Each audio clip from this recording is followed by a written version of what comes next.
Hello বন্ধুরা, দেখো আমি সকাল সকালে চলে এসেছি কচুর ফুল তোলার জন্য। কচুর ফুল দিয়ে টক করবো, কারণ আমার বৌমা খেতে চেয়েছে, তো আমার তো একটু করতেই হবে, কারণ আমি এই সকাল সকালে কখনোই জলে নামি না। তো দেখো আমি নেমে পড়েছি কচুর ফুল তুলতে। এখান থেকে ফুল দুটো একটা পেয়েছি, বেশি পাইনি। আমি অন্য একটা জায়গা চলে গেছি, ওখান থেকে দুটো তিনটে পেয়েছি।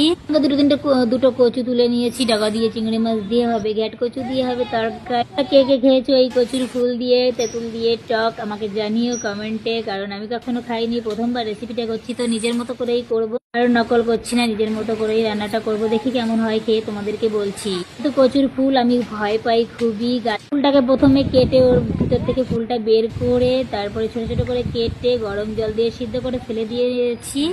কাঁচা লঙ্কা, শুকনো লঙ্কা, কাঁচা লঙ্কা আর সর্ষে ফোড়ন দিয়ে ভালো করে কষিয়ে কষিয়ে শুকনো করে তেঁতুলটা দিয়ে নামিয়ে নিয়েছি। তারপর লাস্টে খেয়েছি, খুবই ভালো লেগেছে। রেসিপিটা করে দেখতে পারো, খুবই সুন্দর লেগেছে। আমি জন্য বলছি না, এটা কে কিভাবে রান্না করে খাও প্লিজ আমাকে কমেন্টে জানিও। কেমন লেগেছে তোমরা বলো।